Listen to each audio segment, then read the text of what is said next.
Hello, welcome back to my channel. My name is Amanda and I'm an aspiring health coach. I am a psychiatric survivor and I am currently documenting my journey towards becoming a certified health coach. In my journey thus far, I have been pushed more and more towards certifications that are rooted in functional labs. A big part of my approach will be to look at data to determine what is actually going on in a person's body. And I had originally planned to pick up some other kind of energy healing certification, maybe body work. I've been looking into all different modalities. Oh, I just lost my necklace because I'm interested in knowing what works and what doesn't work. So, part of my own healing process requires me to become really, really grounded. And that is because I can suffer from both mania and depression. And I realize that that makes me different from other psychiatric survivors who might just suffer from depression or anxiety. So, right now, the thing I want to make this video about is how, even though I don't have all the answers or a particular program to share with you, I'm thinking more and more and more that my ambition of having this hands-on practice where I can meet with people and then help them address their health issues through the functional labs is looking like it's not going to happen at this point because I'm backing away from things like yoga certifications, energy healing, Reiki. Um, I'm going to try to hold myself to a strict standard of scientific evidence. And I wish to say right now that I'm not anti psychiatry because I'm anti science or anti Western medicine. Um, I'm anti psychiatry because I think that psychiatry, as a branch of medicine, falls far short of objective standards of evidence um, and violates the Hippocratic Oath in ways that other branches of medicine do not. It's more and more and more looking to me like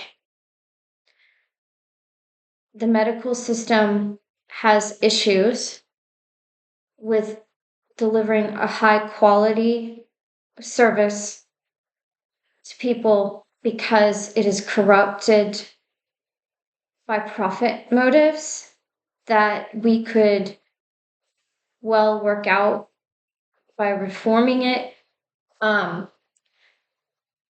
However, I think more than any other branch, that psychiatry suffers from it underperforms because of how corrupt it is. And people are waking up to the fact that psychotropic drugs cause harm.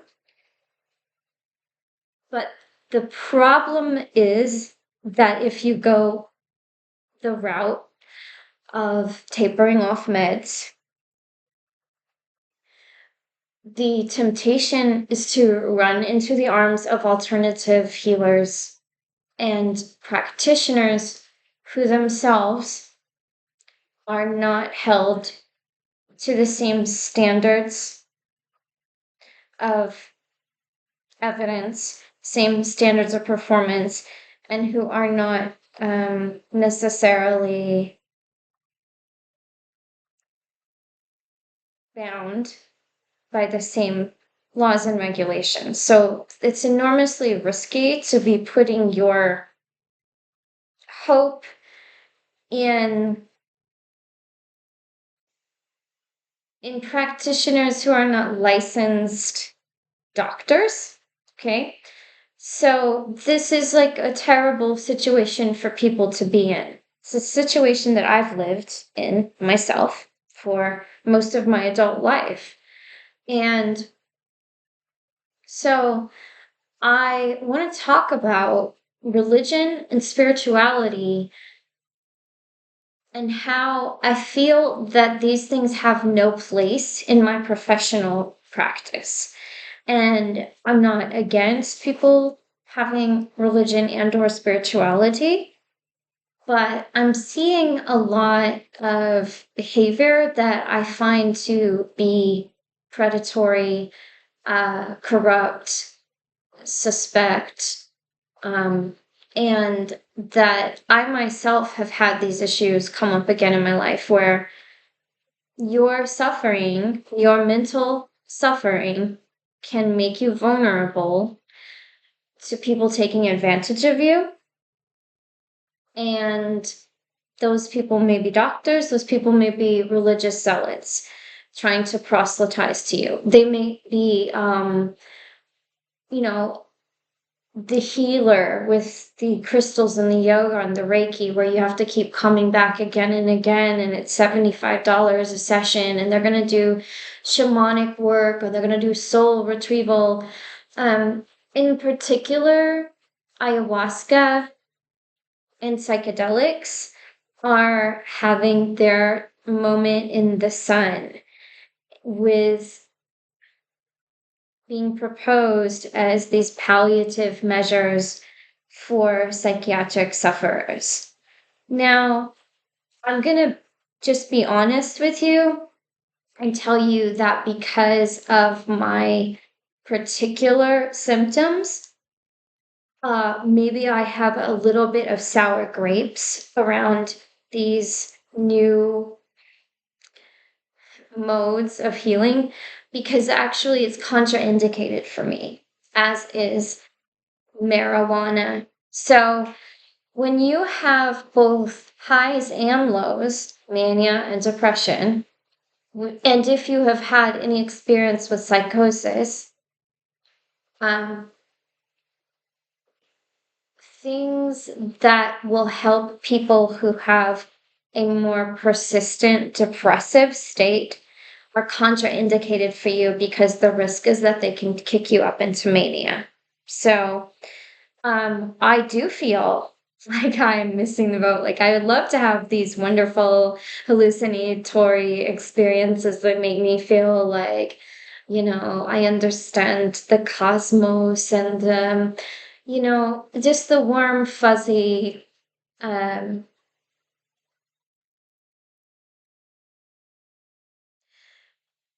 all that, right? Okay, that sounds glorious. That sounds wonderful. I think that's one of the things that attracts me to spirituality and attracts me to religion. But I know from past experience that psychosis brings on feelings of certainty. I know that I've had altered states, I've had visions, I've had hallucinations myself. I've had events that if I wanted to, I could later frame as demonic attack. I also hear these testimonies from people in the what I call the New Age to Jesus pipeline, that echo some of my own experiences when I have been in shock or been in psychosis or have been suffering from an altered state. And basically, it makes me very leery, because it makes me wonder, um, you know, how many of these people are spiritualizing what is not a spiritual problem. And that is because these problems can be very, very deceptive. So, for example, in mania, if you suffer from delusional thinking, accompanying whatever neurotransmitter imbalance or is making you have the delusional thinking, there will be another flood, let's say, of whatever makes you feel certain, right?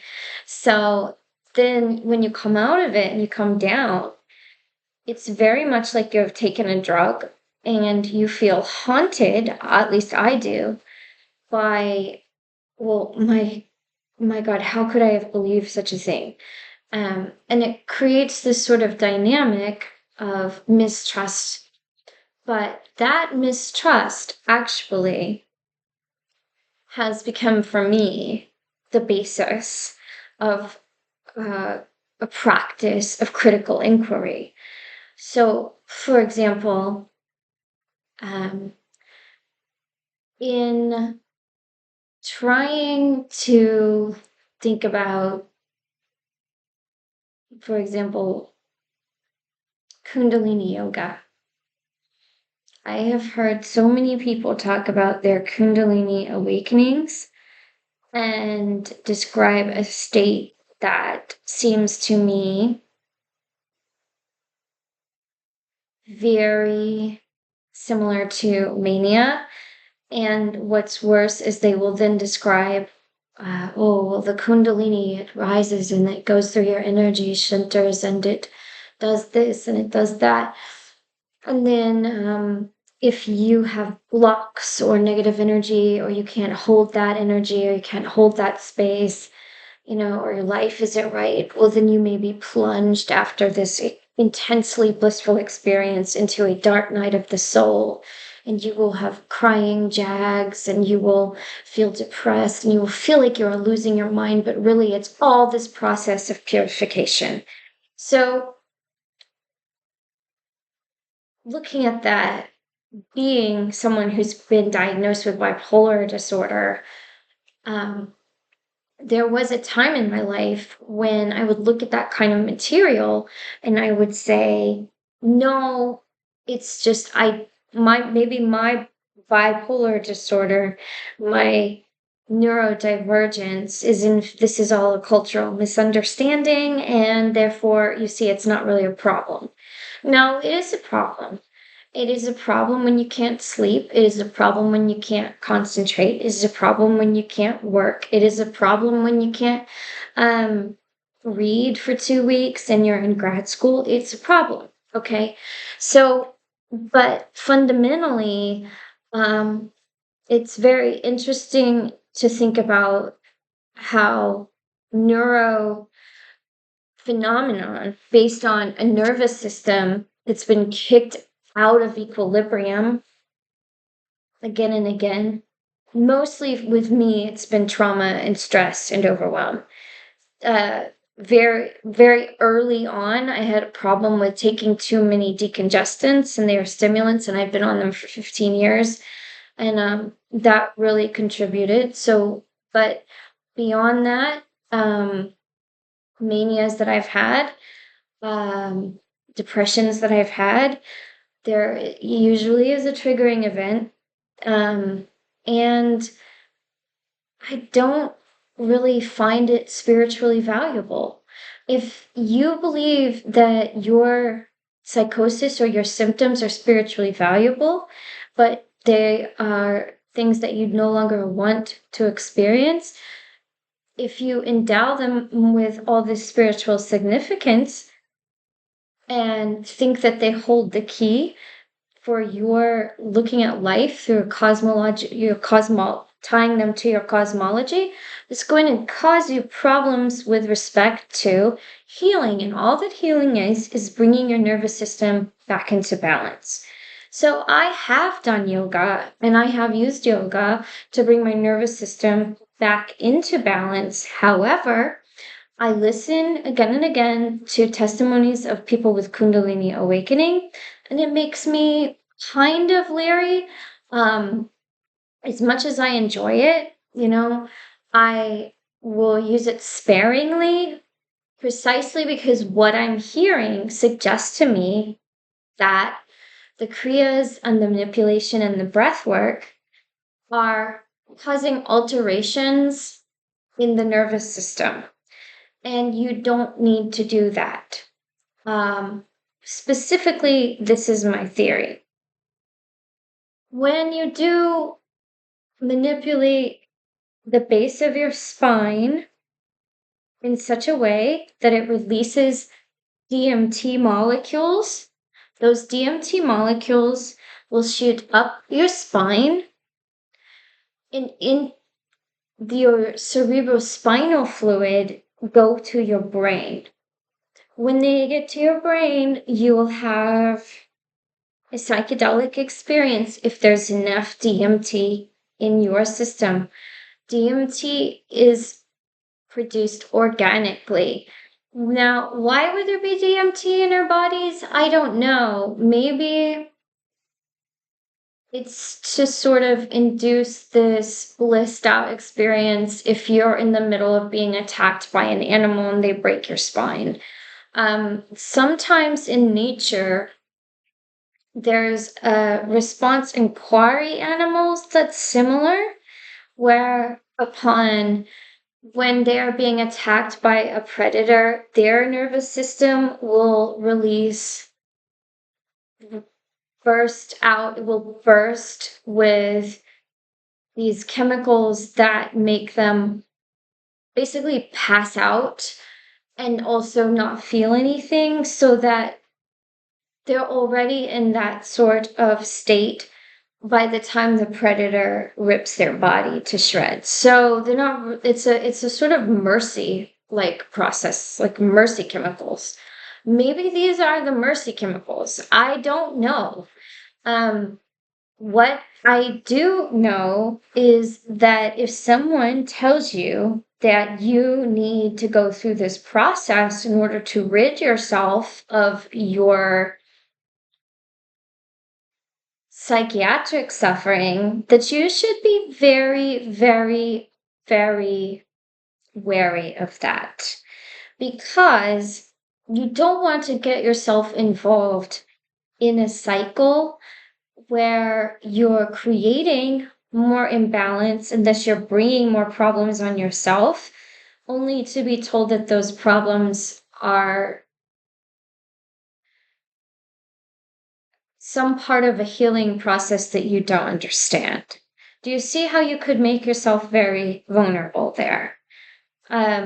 Furthermore, because I have been struggling to become an atheist, I have become a slightly cranky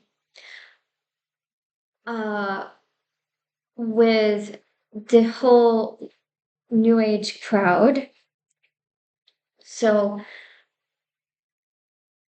there is something very problematic going on culturally, especially with Gen Z.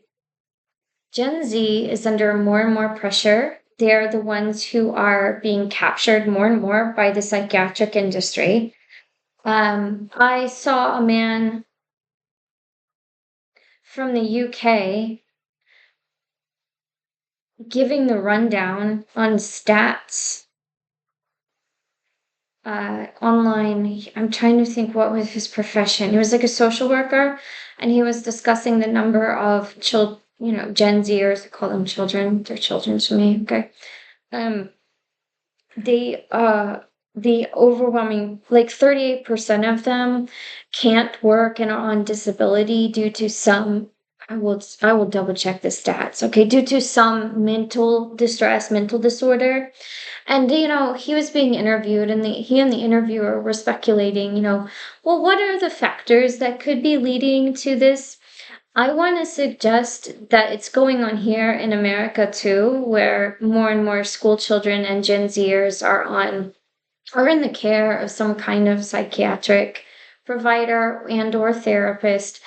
And as far as I can tell, and I really have to do a deep dive into the work of Abigail Schreier, because she's done a lot more work on this. But, if I had to name the single biggest causal factor driving this, it's exposure to the mental health care industrial complex. Okay? So it's rent-seeking behavior that has infiltrated our culture at every level: schools, hospitals, nursing homes, prisons. You cannot escape the rhetoric and the talk around mental health. So now everybody who suffers at some point is tempted to pathologize their suffering. Then once that gets out of hand, they seek maybe medical providers, maybe they frame it as a spiritual thing, but it is very, very dangerous what's going on, okay? Because in the end, we're causing problems that we don't need to have and not facing other real problems like poverty, lack of opportunity, the volatility in our economy, looming threats such as automation, climate change. So all of these things actually do make life feel harder, feel more uncertain, cause more mental distress and hardship, especially in Gen Z. Then you see two things happening with them. They believe that everything is trauma. They believe that they are very, very, very mentally ill. They will go and seek a diagnosis. They will use that diagnosis as an identity in an identity politics sphere, and or they will have religious experiences. They are young, okay? Young people, mentally ill people, downtrodden people. These are the people who are vulnerable to capture by evangelical Christians, for example, okay? But they're also vulnerable on that front. I see, because the medical system is failing them, because these problems are not medical in their root causes. We are causing them. We are causing them. They are socially caused. Okay. So the individual is internalizing distress. That distress is erroneously being framed as either spiritual problem or an illness, or the illness is being framed as a spiritual problem. And it can lead to exhaustion because it doesn't get anywhere. So I would just like to say that, Kundalini awakenings are getting on my nerves. I don't want to hear about them anymore, okay? Because I don't think that your psychosis is spiritually pertinent to me. And I feel like people are in danger. I'm hearing people talk about what they got out of their ayahuasca trips, and I've seen many Christian testimonials now about people who became born agains because they did ayahuasca and they encountered a demon entity. And, frankly, if that's where you're going, that's where you're meant to be. If that's part of your spiritual journey, that's where you're meant to be. But the misguided narcissistic urge that people seem to be under the spell of in these testimonials is the idea that your hallucination is of cosmic and universal significance to all. Okay, do you understand that you had a hallucination? Can you leave it at that? No? Why not? Because I don't want to be rude, but you took a drug, the drug had an effect on your brain. The rest of us know that. It's how it works. So I don't know why you would think that you have any purpose in sharing that experience with other people, particularly not when it becomes about persuading them of religious programming, towards religious programming or away from religious programming. Either way, I have had hallucinations, and I don't go around telling people what they were or why it has not become evidence for me of any spiritual paradigm or cosmological framework. Okay? So there is that. Okay. The thing I would always say is, the Christians would always say when I was Christian, test the spirits. Okay. Well, more and more and more, I would say test your blood. Look at your lab work. What does your data say? Don't go with God, go with evidence, for Christ's sake. Now, and then more and more and more, I just feel like these things have no place. Religious beliefs and spiritual beliefs have no place in a healthcare practice. And that's what I want. I want a healthcare practice. But it's hard. It's kind of hard for me. I do feel like so much of the material in the wellness space encourages people to have a spiritual life. And prayer and worship have been known to trigger healing in people. There are real valuable benefits to having a spiritual life. But if you're a person like me who has a personality where you're just overly analytical and can't, you need things to be pretty clear cut. You need, all I get out of it is anxiety, right? So I'm trying to let go of having a spiritual life in favor of just returning to the basics of what I know, which is fitness, anatomy and physiology, breath work, lowering my heart rate, making sure that I have good, stats on paper, blood work, nutrition, blood pressure. How am I doing with that stuff? And that's really, really hard for me because it's really a come down. It's really, really boring as opposed to going and becoming like a high priestess. Yeah, it's really boring and it's very much against the grain for me. But, I'm trying to look at things in terms of what is an ethical standard that I want to adopt. And ethically speaking, I can't get involved in any kind of offering of a healing service to anyone what if the basis for that is religion or spirituality. And to tell the truth, most of alternative health, if you peel back the layers, there's some kind of spiritual belief, okay, or religious belief. I truly am not having it.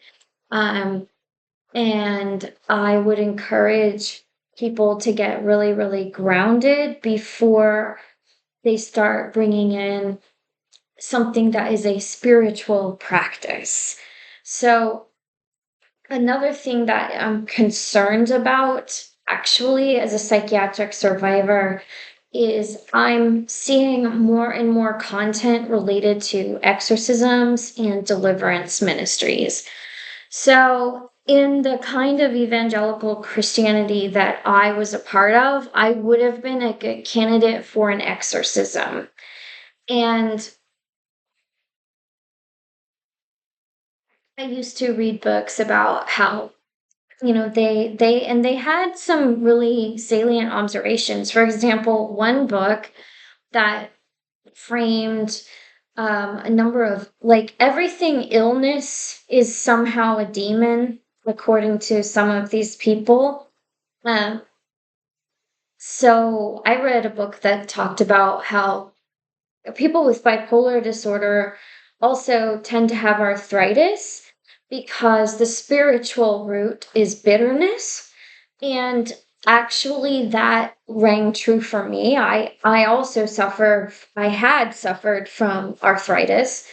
And I honestly, if if I had been healed by getting saved, I would have let you know. I mean, I've had some of the worst symptoms since my religious capture, and so I just think um, that I'm grateful that I'm out of that, and I really fear for people. More and more, I'm seeing exorcists being interviewed on social media, which means that the Catholic Church has given them authorization to do that, might be sanctioning this behavior. And it's making me very angry because I see it as propaganda. I want to know why we are getting hours and hours of interviews with priests who perform exorcisms and absolutely no footage from them, and absolutely no testimonies from people on whom these rituals were performed. So that actually makes me very fearful that, as much as I hate psychiatry, it makes me very fearful that individuals who are suffering from some kind of acute mental health crisis are being taken advantage of. Um, and I cannot help but notice that in these interviews, the priest always finds some kind of occasion to work in something about their political beliefs. So Baphomet is on the rise because Baphomet is the demon of transgenderism, and like is an androgynous, you know, uh, or Moloch because we have abortions being performed in this country, and that's and I find myself getting really reeled in. I do. I want to give people the benefit of the doubt, and I want to believe in the supernatural, and that's a bad mental habit that I'm currently breaking, is my desire to believe in the supernatural, my desire to partake in this spiritual warfare paradigm, my desire to believe that there is a grand battle for our souls and that good and evil and so on and so forth. And I get myself in these ruts of listening to an effing priest, a Catholic priest, talk about demons that he saw and believing him. um there's no excuse for anyone to still be a Catholic priest after the scandals. Furthermore, the blatant hypocrisy telling people that they shouldn't get abortions when you work for an organization that harbored, I mean, no, yeah, I mean, it's obviously wrong. Don't get an abortion because it will rob the clergy of potential sexual partners, right? For fuck's sake, the level of hypocrisy. Supposedly, we're coming out of the age of Pisces and into the age of Aquarius. And Pisces was a grand religious cycle. I don't know. I'm not really digging Age of Aquarius, though. I'm really not. I gotta be honest with you. There's too much foul shit's afoot. Um, but, I don't know where I'm going to land ultimately spiritually, but eventually I'm going to become quite quiet about it because it's going to not be germane to what I do. And it's not going to be germane to what I have to offer people. Um, but I gotta say that I am disgusted. I am disgusted. I even researched Annalise Michel, this woman in the 70s who clearly had some kind of schizophrenia or grand mal epilepsy going on. Um, and I've heard the tapes, and I used to think, oh my God, definitely there's evil, you can hear it. But let me tell you, my boyfriend is a heavy metal fan, and I myself have been to concerts where 16-year-old girls have done that with their voice on stage. And then just it's a performance, it's a technique, it's a vocal technique. People can do it.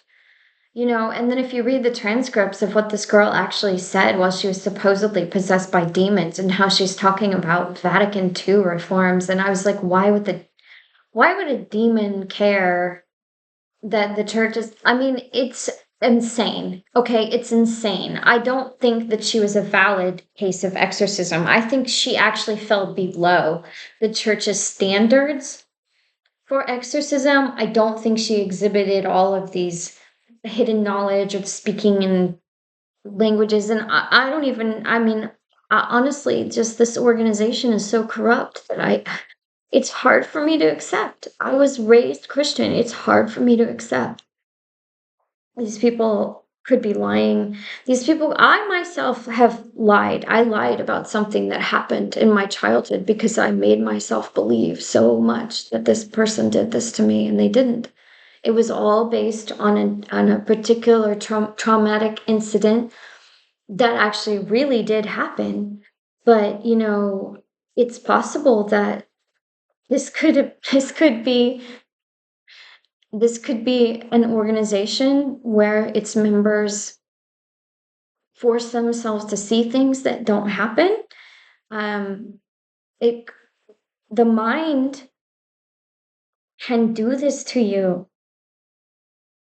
and you don't have to be a psychiatric survivor in order for this sort of madness to come upon you.